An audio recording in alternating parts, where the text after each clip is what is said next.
Welcome to Art Conversations. Today, our special guest will be JP Avila, but before he is introduced, I would just like to remind all of the students that you received an email earlier about lighter submissions. So if you have not yet read that email, please do so. And this is a great exhibition opportunity that is an on-campus publication, and it is concerned with gathering fine art and literary artwork as well. So please read that email. Without further ado, I am going to introduce the person that is introducing the other person. It gives me great pleasure to introduce my colleague and my friend Liz Werfel, who has worked with me for almost 25 years, but not in the traditional sense of working together. Liz was my student, and so was JP, and man, did they turn out good. So you guys all have some great things to happen in front of you. So Liz Werfel, take it away. Thank you, Amy. I'm really happy to be able to introduce JP Avila, who is not only a great artist and creative, but he's my dear friend, all the way back to the seats that those of you who are students here are sitting in right now. We took German together, which is where we met, and design and art classes. We worked on the Beacon yearbook together, many very late nights in the VUCA 2410 classroom, sometimes where we would actually manage to sneak past the security and sleep there between 4 and 6 a.m. when we had to had a production date, and lots of other great memories from our time at Valpo. After graduation, we continued to collaborate many times on art projects that were both small and large. I want to just say that JP uses his design thinking process to create, develop, and advocate. And he advocates for a lot of things, primarily more equitable and just communities and world. He's spent the last 2 decades building collaborations that bring together a variety of voices and perspectives. And he's focused his works on the fields of higher education and design. He combines academics, strategic thinking, visual communication, and design to provide opportunities for creative exploration and mentorship for the next generation. He's known for blurring, and I would say in some cases erasing, the line between the classroom and the community through things like study abroad learning trips, student internships, community-based learning collaborations, and I'm excited to see how he continues to do that as he moves forward. JP's he's always been a designer. I knew him as a designer our freshman year of college, but even as a child, he was creating drawings and designs for print and 3D pieces that told stories about people and places that they came from. And he continues to do that kind of work today. He would develop these skills into storytelling and collaboration through his work across a lot of different fields: journalism, design, teaching, nonprofit, art making. And I think those through lines continue to show up in his work: storytelling, the power of a personal narrative, and the power of place. He holds a BA from Valparaiso University and an MFA in visual communication from the School of the Art Institute in Chicago. He's written articles, presented lectures on comics, sustainable design practices, departmental leadership. He has a podcast. He has a new podcast in the making. He's an all-around creative guy. His design work focuses on typography, brand narrative, and print design, and I think we'll get a few experiences and lessons he's learned over the course of his years as a designer today. JP, I want to thank you for returning full circle to Valparaiso, a place that I know that you hold very dear, and I want to thank you for your willingness to share your experiences and insights with us today. Well, thank you, Liz. I appreciate the sentiment, and it is always a pleasure to be back at Valpo, even if it's through a digital aspect, to be able to give back and to see so many familiar faces and to meet some new friends that are joining us today. So thank you very much to the art department and to the donor who is supporting this lecture series, especially during these times. is important that we continue to provide opportunities for students to have conversations with artists and with individuals who are in a creative nature. I have a lecture that I'm going to kind of put on the screen here and talk you through a couple of different interesting aspects of my life and things that I've learned along the way. I am hoping that everything is a-okay there and you can see it. If not, please let me know. But I've titled this "The 5 Principles of Life and Design That I've Learned Over the Last 20 Years," from, as Liz said, those early stages at the VUCA to my, my now office here in Tacoma, Washington. Now, I think I've heard, or you all have heard a great narrative of who I am and where I've come from. I like to think of myself as someone who is constantly learning, constantly in a state of thinking about what it is that I want to contribute or to give back. And that stems a lot from the experiences that I had at Valpo, but as well as those that have shaped and nurtured me throughout the last 20 years of my career. So let's talk a bit about how that looks. While the initials behind my name don't exactly give the full story, there are, I think, 3 elements that I would say that defined me. That of advocating and supporting communities that are underrepresented or that are marginalized, be it in the arts or in society. I feel like I'm an inherent storyteller, using design as a tool to provide the characteristics of how we connect from a human perspective, but as well as touching upon the milestones of what it is that brings us together. And finally, I feel that I have always been a curious individual, someone who is constantly looking for something else, not always just a part of the aspects of art and art making, but about life in general. So as I'd mentioned, today's lecture, I wanted to focus on principles that can be transcended from life into art and vice versa. And beyond that, I hope that what it provides you is a little bit of some nuggets of common sense to instill upon you that you can take with you. So the first one actually comes from a story that you can call it perhaps my origin story. As Liz had mentioned, we were both on the Beacon yearbook together, and our advisor at the time was the design professor, the late Bob Serco.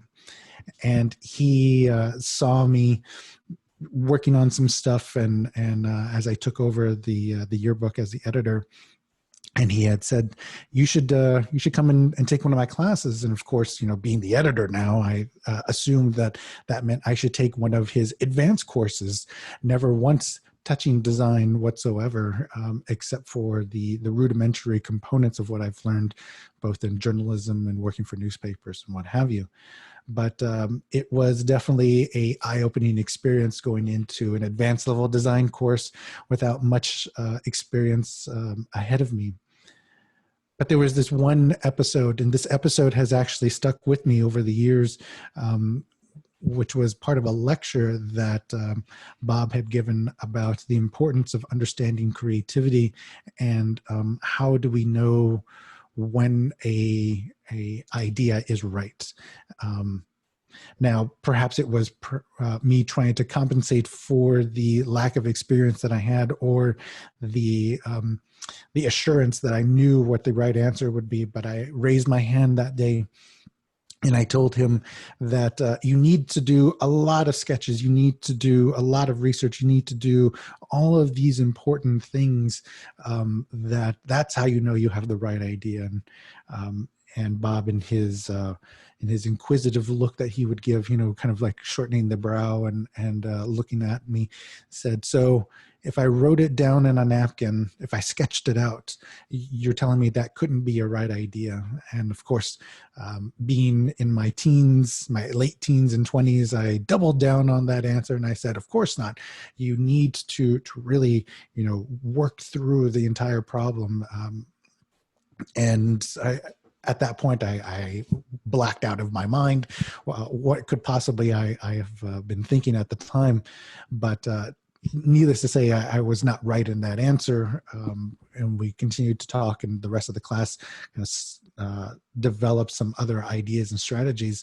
But that interaction, that idea that a napkin could be the right answer, has stuck with me for years now.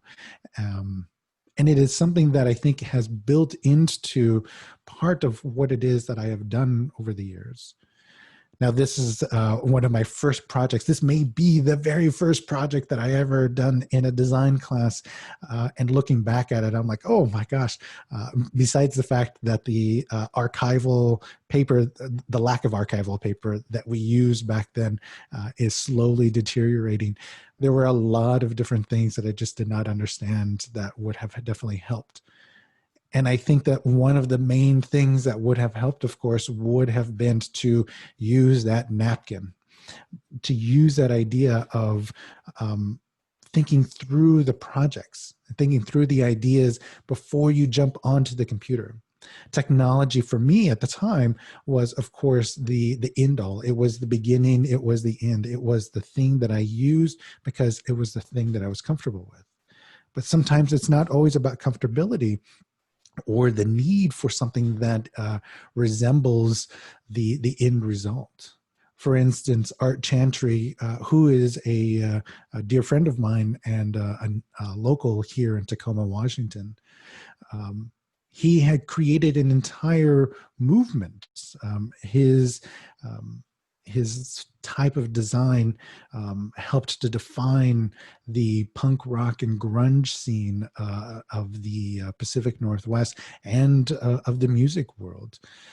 His work transcends beyond technology and focuses mainly on using copy machines and scraps of paper. His work is a throwback to a far gone time before technology, but yet he uses it in a way that blends the two together.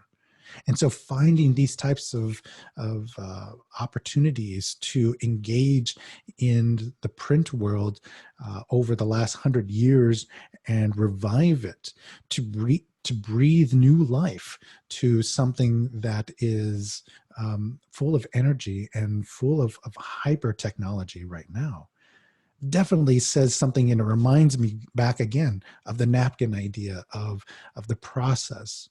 Art is a very fascinating individual because he has this wealth of knowledge. He is a curator of all oddities of pop culture to Pacific Northwest culture to design and art.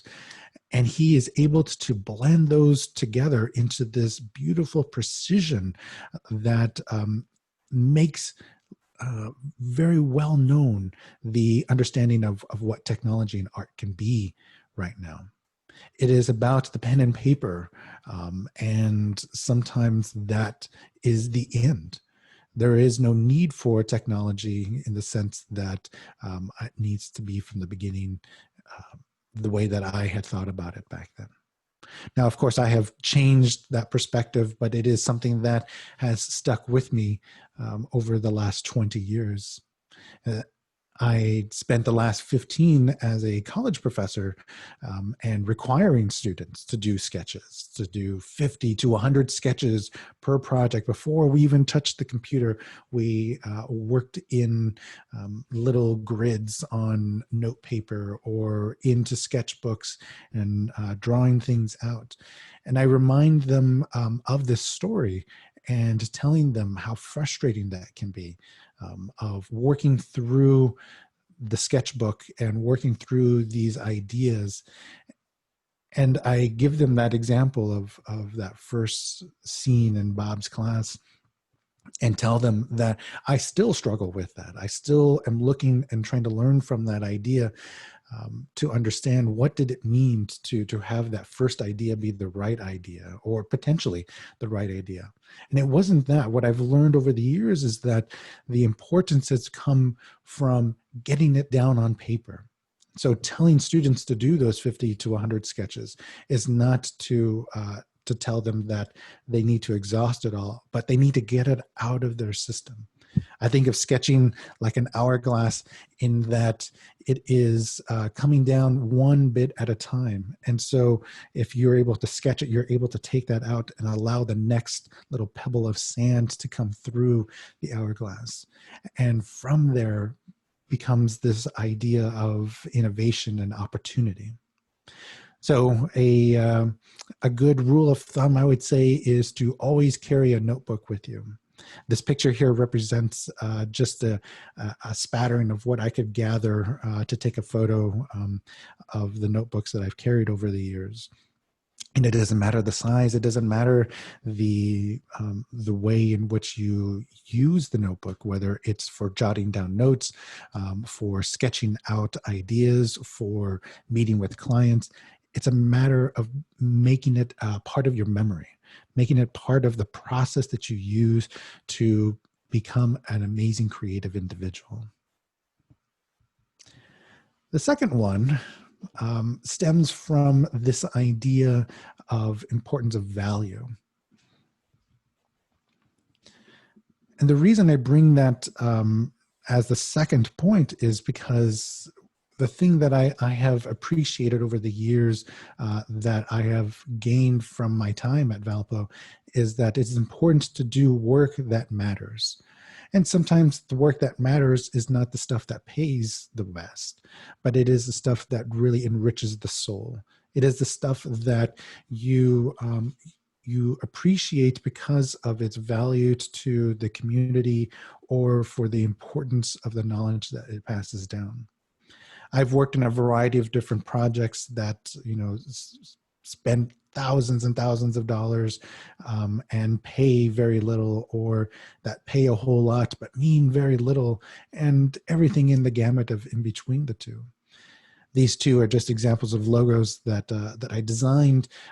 One for a Holocaust conference at PLU, and the other one that I'm currently working on, which is the organization that is responsible for the debates that are happening for the governor and lieutenant governor's race here in the state of Washington.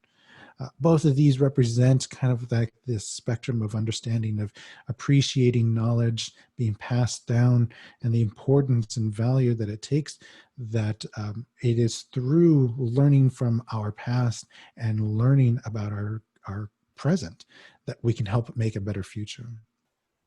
But I do that because, I didn't always do that, because of course, one needs to pay the bills. One needs to have the opportunity to be creative, but also, I've got to eat more than ramen, and that doesn't mean that you have to give up on the stuff that you believe in.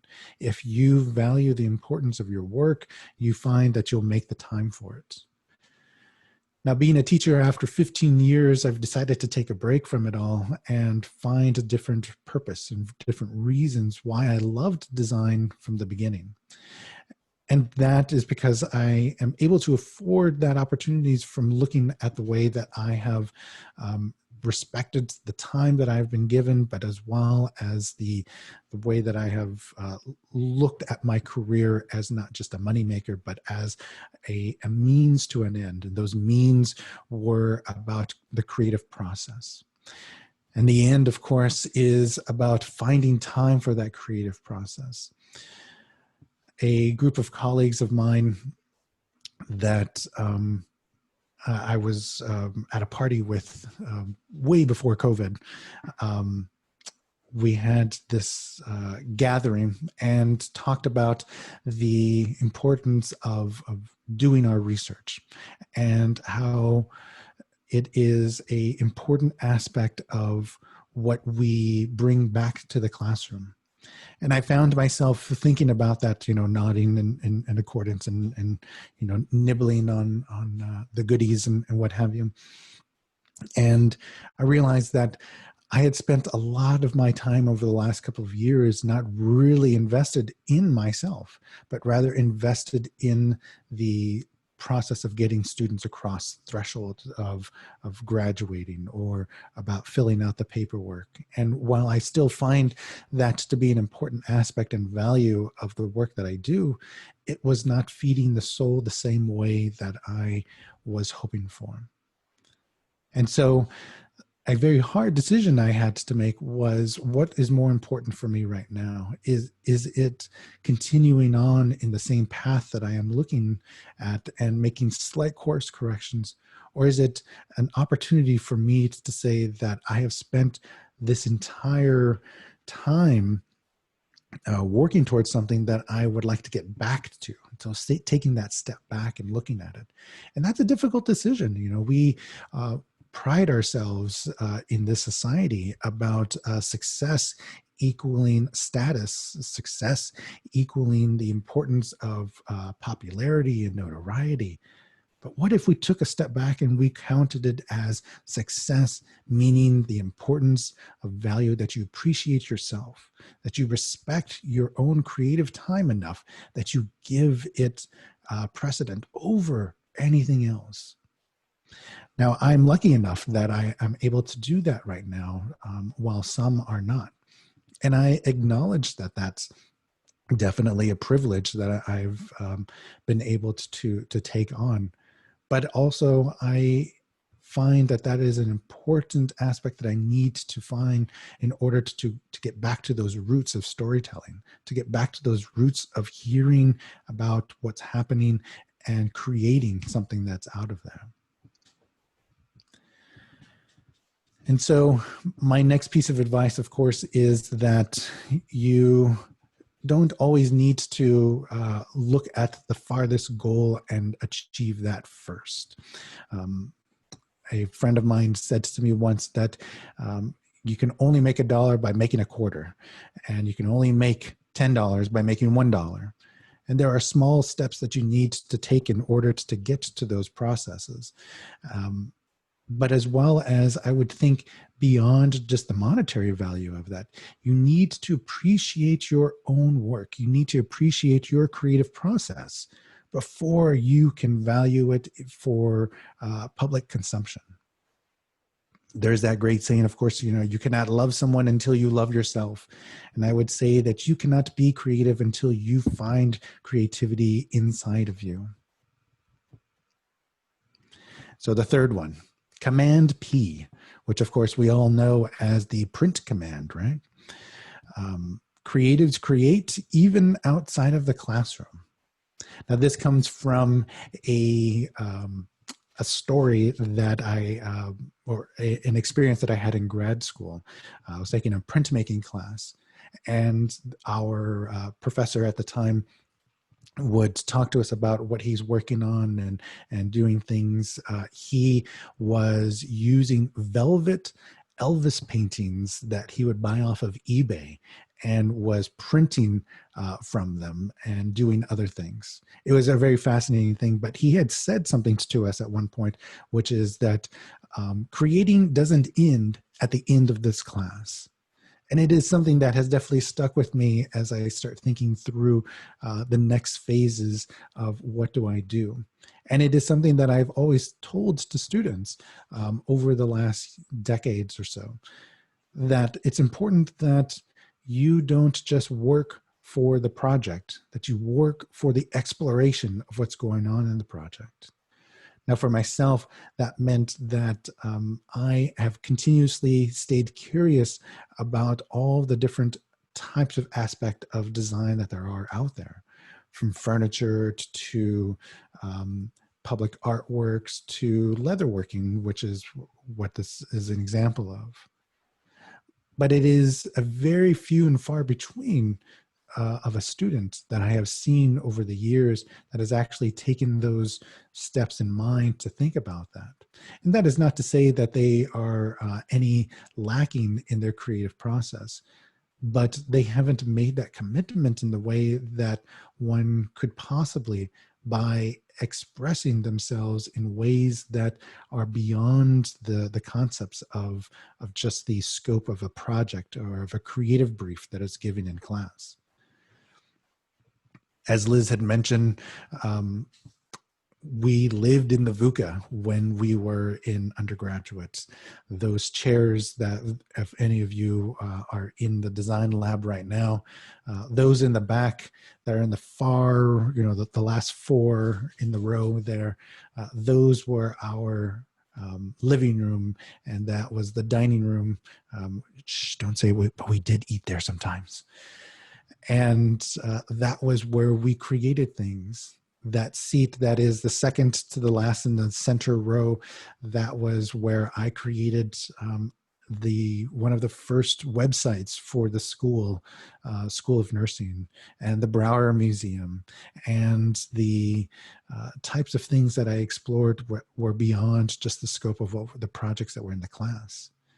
It was a place to celebrate creativity, but as well as a place to work and learn on your own and what you wanted to do. When I went into grad school, I went in thinking that I wanted to study typography. And what I learned was that I was interested in studying stories. And part of that was that I was looking for a purpose for it all. I felt that I needed to go to grad school because I needed that college experience. My 4 years at Valpo were very influential in what I learned about art and art making, but being in the real world, being out there in a job, made me feel like I was lacking that kind of creative energy. And I wanted that in grad school. And I kind of got it, of course, but grad school is a completely different experience than it is at Valpo. But that was something that I learned early on, was that I didn't have to do it alone. I had those core groups of students and individuals that I could rely upon to provide feedback. And in grad school, I found the similar core of people that I could rely upon. And they provided me with opportunities to explore and understand the works that I was creating. So for instance, here, you're looking at this visual that I created from my early classes that explored the archetypes of the male figure in popular culture as well as in comics. Superimposed upon these were advertisements that are tailored towards men from magazines like GQ and Maxim and others like Time Magazine and so forth. I was looking at understanding what it is that we are trying to say about ourselves in our popular culture and in our society. And I wouldn't have been able to do this unless I allowed myself to understand the process of trial and error, going back to that napkin. In fact, I would say that this probably is my napkin for what would eventually become my thesis and my life's work on storytelling. It was through this process of blending these artifacts together that I was able to understand the complexities of storytelling in a way that is more than just a beginning, a middle, and an end. But I wouldn't have done that unless I allowed myself the opportunity to engage in these kinds of conversations.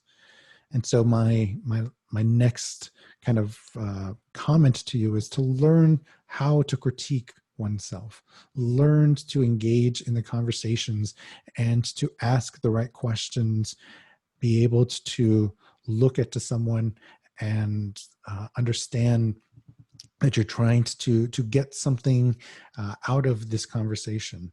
It doesn't need to be a transactional component, but when critiquing, it is important to provide them context And when giving a critique, it is important to provide some sort of understanding of this is the scope in which you are reading and understanding the work that you're giving. And so if we look at these things, think of these as perhaps the 4 R's, I'll put that in quotation marks, you'll understand why, of the importance of work.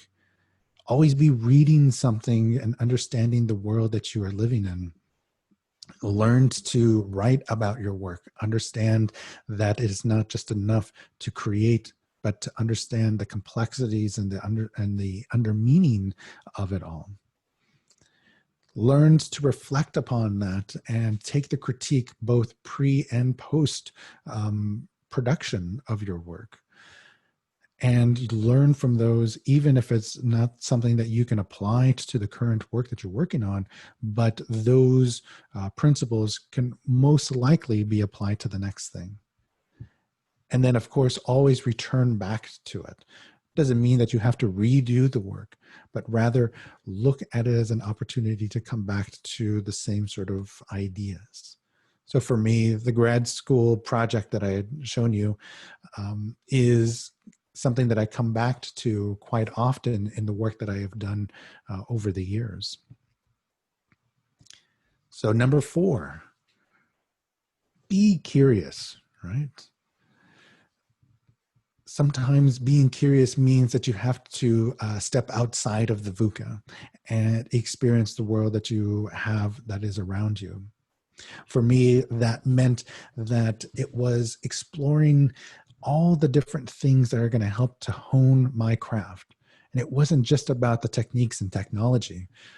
As I can definitely attest to, being fairly early in the field of design, with technology being semi in its infancy, compared to now, what things can do on the computer are just extraordinary.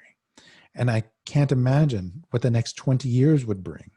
And so for me, learning technology was less important, and teaching technology was even less important, as opposed to learning to learn about technology and learning to be adaptable to it.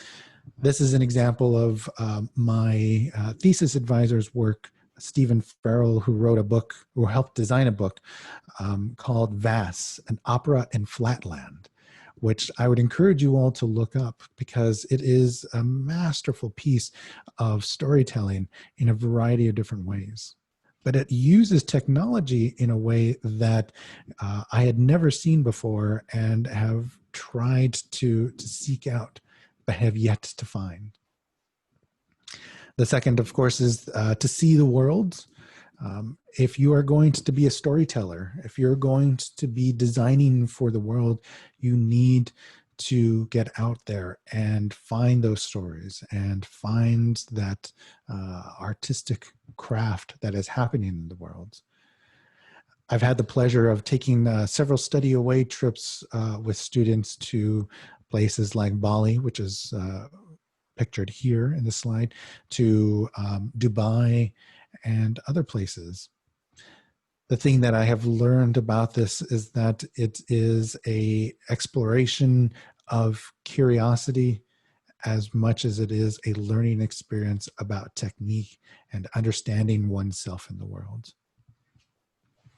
I would venture to say that the next couple of years traveling abroad may not be the same sort of experience that we've had, but that does not mean that we cannot understand or explore or appreciate the craft that comes from all sorts of areas. And I would encourage you to look into those types of things. This brings us into the idea of creativity comes in many forms and in many shapes. For me, as I had said, I started exploring a couple of different things, but I find that my mind is often the best when I am doing something else. So I've taken up a couple of hobbies over the years. Biking, for instance, has been one of those things that both beneficial to my own health, but as well as just gets me out of the space of my own room. These four walls that surround me are sometimes debilitating because they lack the engagements and the activity to the senses that biking provides. I also do podcasts with a couple of people. This one here is an example of an opportunity that my co-host, who's sitting next to me, and I had to do a live broadcast from the Seattle Interactive Conference here in Washington. It was a great opportunity, but as well as it was hard earned and worked out over years of interviews and years of understanding the complexities of that and using design education as a means to present the world these different stories from different people. And then, of course, like probably many of us, I rely upon food as a means of nourishment, but as well as a means of creativity. I have this hashtag that I use for my Instagram feed called FeedJP. And it's you'll see there is a lot of different crazy things that either I've eaten or that I've tried or that I have experimented with. Dehydrating last year was a big thing for me, and I used as a lot of decorative components for some things that I was working on. And finally, the last thing that I have really gotten into is leatherworking, and mainly because I feel like it is so far removed from the technology, but rather also it engages in a different type of storytelling for me that I was not expecting when I started. This became a hobby because my wife had said I needed a hobby, and I agreed. I did.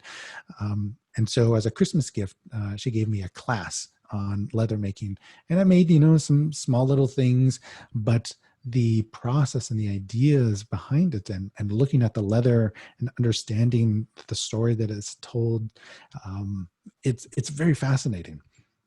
As well as you meet quite a few people out there in the world that are doing creative things with leather, molding it and shaping it. It has taken all of these things that I've learned from that first Design 3 class to that final grad school class and able to blend it together, understanding the importance of technique, craftsmanship, precision, sketching, trial and errors, and finding other ways to do things. Which of course brings me to my final one, which is failure. Those of you who grew up with the Discovery Channel may remember Mythbusters with Adam Savage, or his podcast and YouTube channel Tested, which he explores a variety of different things inside of pop culture, but as well as he is best known for a phrase that he used early on in Mythbusters and has repeated throughout the last decade or so, which is failure is always an option. And I've appreciated that and have adopted that as part of my own experience of learning, is that we do not learn unless we have tried and tried and tried. And so failure, while certainly defined as a bad thing in the way that we have grown accustomed to it, failure is actually the process of learning from one's mistakes, I would say. It is only by failure that we understand that something else is possible. Another example of this would be Wyden and Kennedy a couple of years ago created this wall saying, fail harder. And if you ever have a chance to watch the documentary Art Copy, they go through an example of this, of how they developed this. But needless to say, one of the things that they had looked at was they wanted to do this out of push pins. And the easy way to do this, of course, is to write the type itself, fail harder, in push pins. But the more fascinating component and the thing that had a greater impact is to leave that as the negative space, leave that as the components that are exposed, and fill the rest of the wall with the push pins. I believe there are about 200,000, give or take, or 20,000. It's a very large number that one does not want to wrap their head around, of push pins that are in this wall to create such an amazing and beautiful piece of artwork. But it's also a testament to the importance of doing something that may feel like it is hard at the time and has a high probability of not working, and learning from that. Now, they have certainly understood the importance of that hard work and the time that it takes to do that. And sometimes we have that opportunity to engage in that kind of creative process, and sometimes we don't. But it's always something to remember that if you don't try it, you'll never understand it. And so my last piece that I wanted to show you is the last comic that I designed. I told you in grad school I started off with the comic, and now I'm ending with a comic. This one is titled Flora Familia, which is an exploration of the stories of immigrants. Excuse me for a second. And it is a kind of a biographical exploration of several people in my family that that have immigrated, or that have an experience, an American experience of coming into this country. It is an understanding that all of our stories are unique and deserve to be heard. And especially in this time that we live in, the importance of storytelling is tenfold more than we've seen in any other time. While we rely heavily on data and technology, we need to remember that that data has a human element connected to it. And data in itself tells its own type of story. And so becoming fluent in that storytelling technique and understanding the importance of information as a tool for design is probably the best lesson that you can take away from Valpo, and that you can bring to whatever career that you have in front of you. Being a person of color in this country is very hard. And it is something that we continuously work towards understanding, appreciation, as well as guidance for the complexities that happen to us and around us. Providing stories that tell these experiences that we can engage in. The story itself expands from birth to death, and all the different kind of elements that are they're very connected inside of it. And I think of it as an excellent opportunity to hear other people's stories, and for them to place upon them their own stories and their own understandings.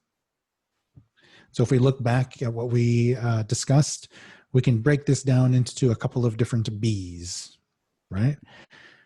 Always be writing and sketching. Be valuable. Make sure that you've appreciated the time that you've put into things and that you value that time.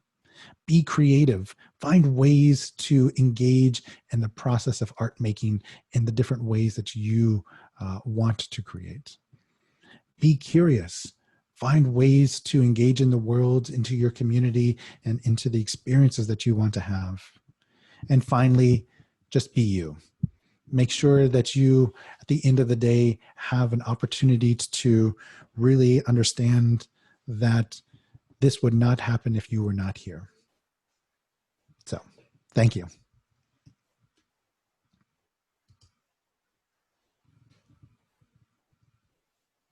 Thank you so much, JP, for sharing your wisdom and experience with us today.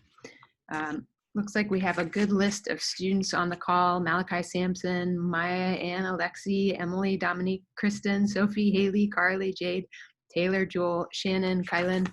You guys are all there. We would love to hear some of your comments and questions for JP. We have about 15, 20 minutes of time left. So please turn your mics on and ask some questions.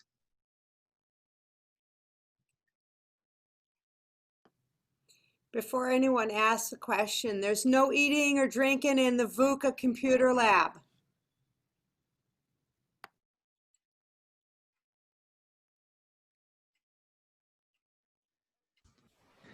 Haley, I saw that you were clapping. If you have any comments, I'd love to hear.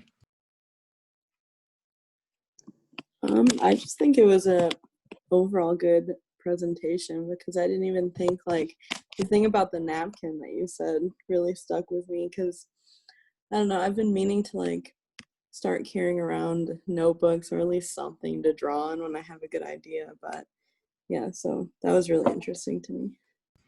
Oh yeah, I cannot emphasize enough the importance of jotting things down. I've gotten to an obsessive point. For instance, I'm just going to reach down. There's this one that I bought. There's this one that I bought, and then I'm just going to pull. These are the unused ones that I'm waiting for to use. That doesn't mean that you have to buy, like 15 of them, but carry around something.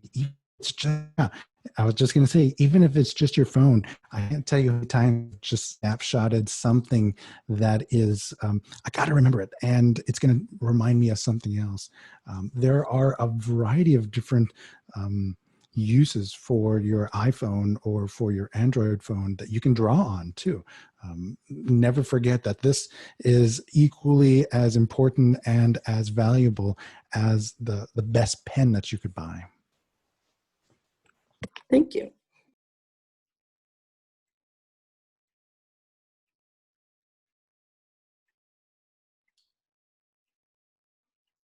What about your smartphone? Yeah, smartphones, good ideas. I think that what I use right now is the camera feature on the smartphone the most to more document artifacts that I am constantly looking for. I have everything downloading to Google Photos, and it's interesting to go back and look and see what are some of the things that I've either taken a screenshot of, or that I have drawn, or that I have, like photographed. Yes. So easy to send it to your computer and use an image or part of it or change it then a little bit. It's kind of like drawing almost if you want to use it that way.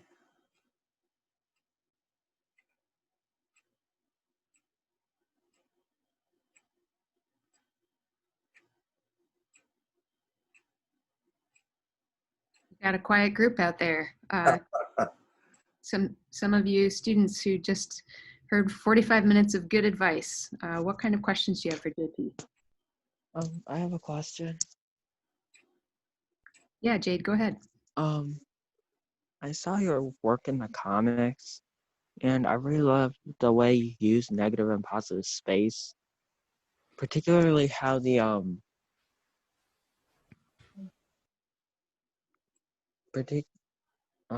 particularly how you use that space and you kind of, I don't know, set the characters apart from the background. What is what where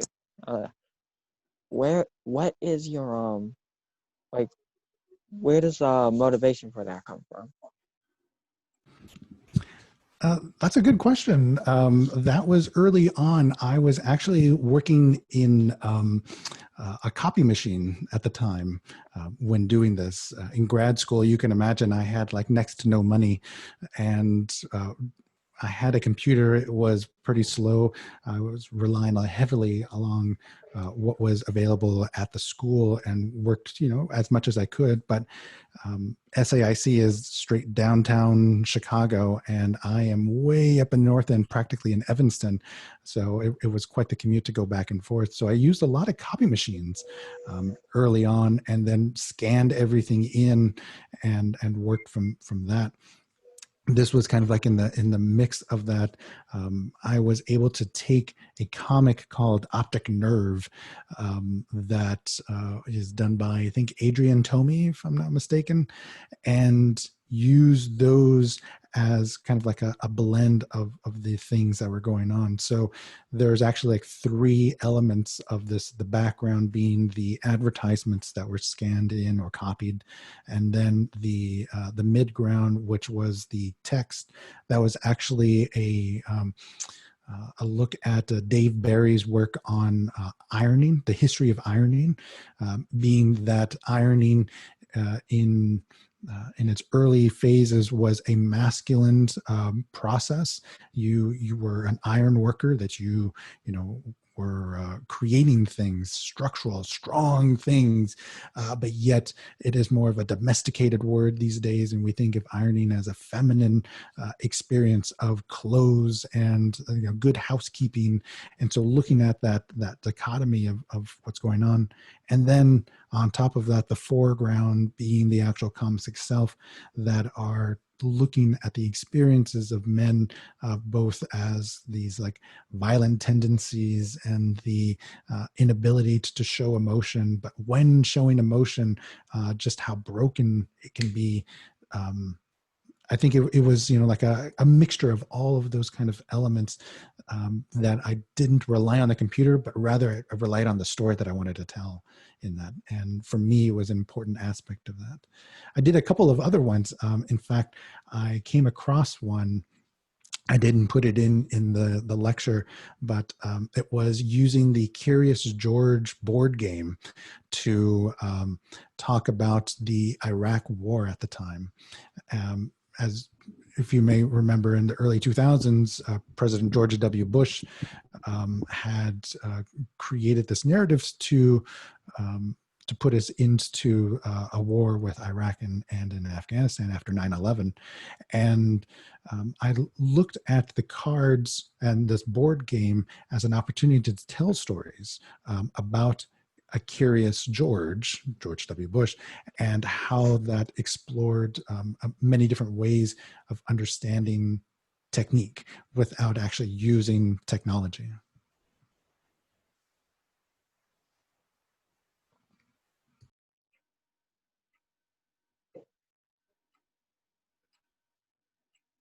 Thank you.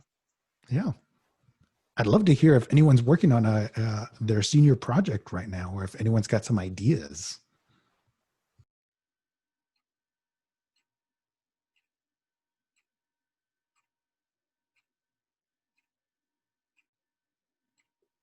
There are people that are working on their senior project.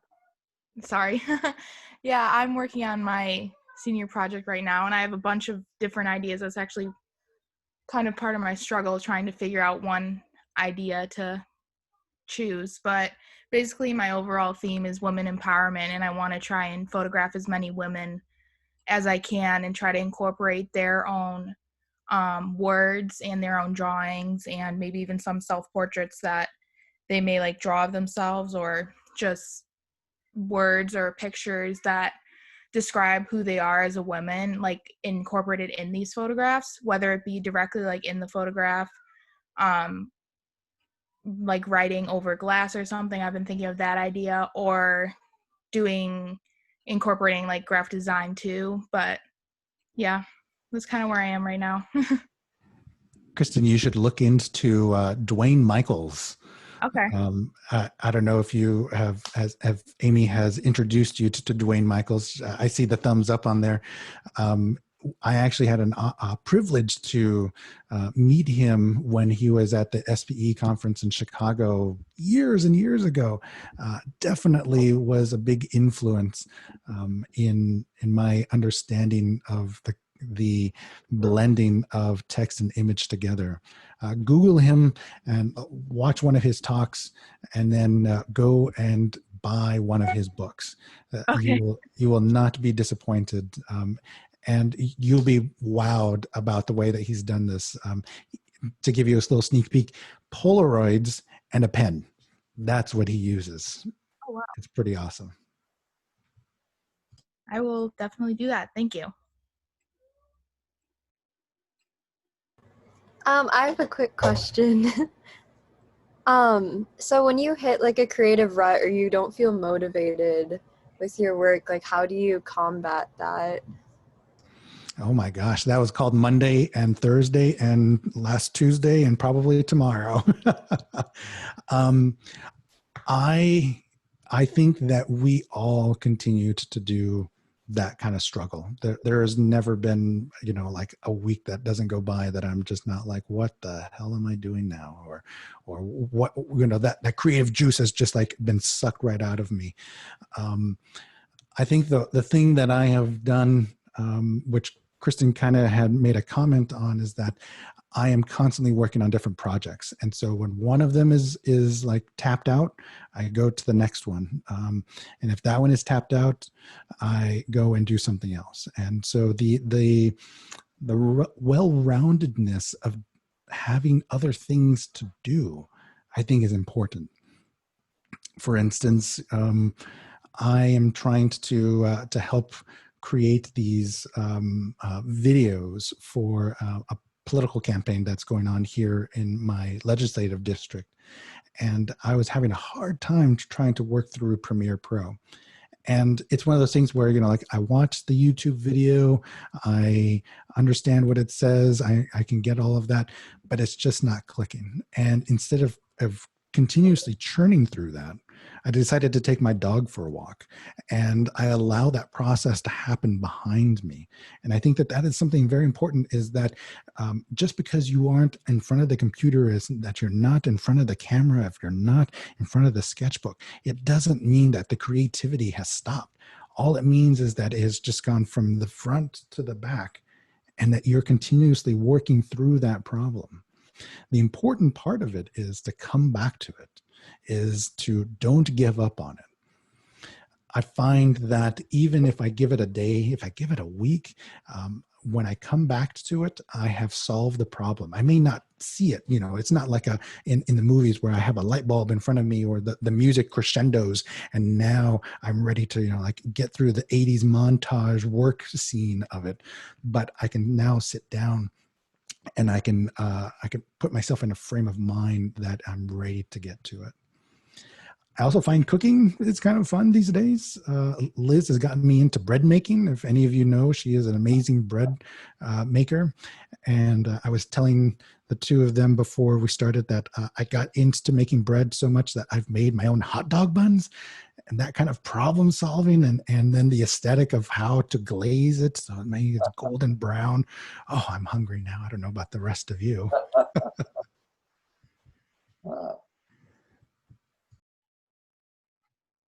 Awesome. Thank you so much. JP, I'm really curious. I don't think we've ever talked about this, but so much of your work, especially early on, was about had comic book form. So here's another example of one of JP's pieces. I would just wonder, why comics? It goes back to the early years. I have this great picture of me. I don't know where it is right now, but I am sitting on a bench in front of a window with like one leg sprawled, and I'm reading a comic. And I think that it has been the through line of the way that I ingest information. It is also a medium, looking at works like Art Spiegelman's Mouse, for instance, that really are able to present complex problems, and in a much more simplified form, in a form that really is engaging. Art Spiegelman, if any of you have not seen his work, Mouse, M-A-U-S, it is about his father's experience of surviving the Holocaust and the concentration camps. And he does this by making humans into wearing masks of different animals. So different people, depending on the ethnicities, have different masks that they wear. And that is a very interesting component in itself, because they aren't humans with heads of animals. There aren't mice and dogs and cats. They are humans that have put on this mask of a mouse, a cat, a dog, and a pig, and so forth. And I think that that is very fascinating, the way that he uses comics to tell those stories. And I find that that is also equally important for me too, is that storytelling through words and text was the missing components that I couldn't find in my early stages of education. I had originally come to Valpo to study journalism, and I really wanted to be, a news writer. I wanted to tell stories. But what I found that was missing, that Bob was able to give to me, was that the text alone was not enough. The image alone was not enough. But combining the two together into that kind of complexity, and comics, I think, represents that.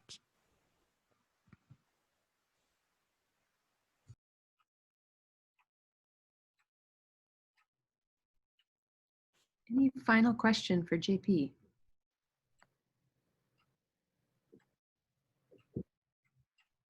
JP, I'm Laura. I'm currently teaching graphic design and web design at Valpo, and it's so nice to meet you. I really wanted to just thank you for telling the students that they need to find work that enriches their soul. I think that that's something that I took a while to figure out, and I don't think I really figured it out until I started freelancing Mm-hmm. and was able to choose what work I took on and what I didn't want to take on. So I just kind of wanted to thank you for saying that. I think that's a very important lesson for everyone. And also, I think just getting out of college, you kind of take a job, whatever job comes your way at first. And I'm wondering if you have any advice for students on what to look for when that time comes, as far as what will allow the flexibility to give them that work that enriches their soul, or what questions they should be asking. That is a very good question, Laura. I think that, over the years, I've had a lot of students who have come in that, say, here's the job offer I got, what do you think? Or that they are about to hit submit on that application, or are about to go home to the family and try to explain, like, I got nothing, and what am I going to do with my life? I'm going to take it a step backwards, one step backwards, and talk about an experience that I had with a student who was in my class. She had taken all the classes, was a hard and dedicated worker, but I would say, and she would probably agree, that her work was, if at its best, average work. And we tried, and God bless her, she tried her hardest and would work. And her senior year, she took a ceramics class, and our building was kind of like the VUCA, but we're all on one floor, and you have to kind of like weave through the hallways and what have you to get into places. And I went in the back to talk to the ceramics professor, and I happened to glance in the corner of my eye, and I see that she's taking the class because, as part of the liberal arts education, you have to take, a little bit of everything, which, helps to enrich the entire experience. And I see her, and she is making this amazing masterpiece of ceramic work. And, so I look in the corner of my eye, try not to make, like this, like, what the heck are you doing? Go and talk. And then later on, I talked to the professor, and I'm like, is this, like, how, what is going on with her? And she's like, she's amazing. She's like, this is what she can do. And so we had an advising session, and I talked to her about this, and I said, I've got to ask, you are so talented in this medium. What are you doing in design? And she said, my parents said, if I want to study art, I have to do design. And so I'm doing design. And it just broke my heart to hear that. Not because because she's not into it, but because that there is this perception that design is the only form of artwork that is valuable, and not in the sense of that it's the only way to make money, but it's the only one that is valuable, that is worth doing. Now, thankfully, the agreement was that she get the degree and she can do whatever she wants. And she became an amazing ceramicist. And it's great to see that. But I would say that advice that I give to students is that make sure you're doing the work that's going to make you appreciate what you are doing. I have worked on projects that are not pretty at all. You know, like they pay the bills, they get it done. And I remind myself that that is what I do, right? Is that I'm doing this so that way I can do that.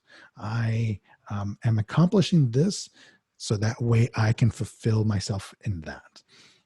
And I think that's an important lesson to tell students, is that remind them that your career is not 24 hours a day. Your career is 9 to 5, 8 to whatever, 30 hours. It pays the bills, but it actually enriches the soul. If you are working at things, and I'm sure that we all have, like I could see some nodding heads, that we've done part-time jobs so that way we can, make the art. And that's the important thing. As long as you are remembering why you are doing this. I have over here behind, I don't know if you can see, this is my little board of stuff. And these are the things that I remind myself of why I do what I do. And I've also learned to say no to the things that I don't want to do. But I think that has come with 20 years of experience. But in case anyone is ever wondering, I keep it on a sticky note to tell myself that that's not what I need to do. That my first answer is not yes. I used to just say yes to everything. Yes, of course I can help you. Of course I can design that website. Tomorrow, sure, I can do that tomorrow. Like no. Now I do the things that are valuable, that are important to my wellness and to the wellness of my community. And can I say congratulations on being the professor there. You have some amazing colleagues, and the work of a design professor in college is very fascinating. The work of a design professor in a liberal arts college is even more so, because you get the experience of not just students who are studying design, but students who are studying philosophy and religion and all these other components, and be able to provide design educations to them is a masterful piece of knowledge that hopefully they'll take with them for the rest of their lives, because design is one of those aspects that we see in all sorts of things, and has become even more vital as we continuously expand our use of information. So good luck. Thank you so much. Thank you. Great. Okay, in concluding, and if there are other questions, it's 1:07 right now, and I know there's going to be some folks dropping off because they have to go to class and do some other stuff. But I wanted to, first of all, I want to thank our sponsor, Kristen Kucher, who is a Valpo alum from the 70s, who took art courses, and she is giving back to the department by supporting these art conversation events. So thanks again to Kristen. All of you, let's give a round of applause to JP. Thank you very much. This was awesome.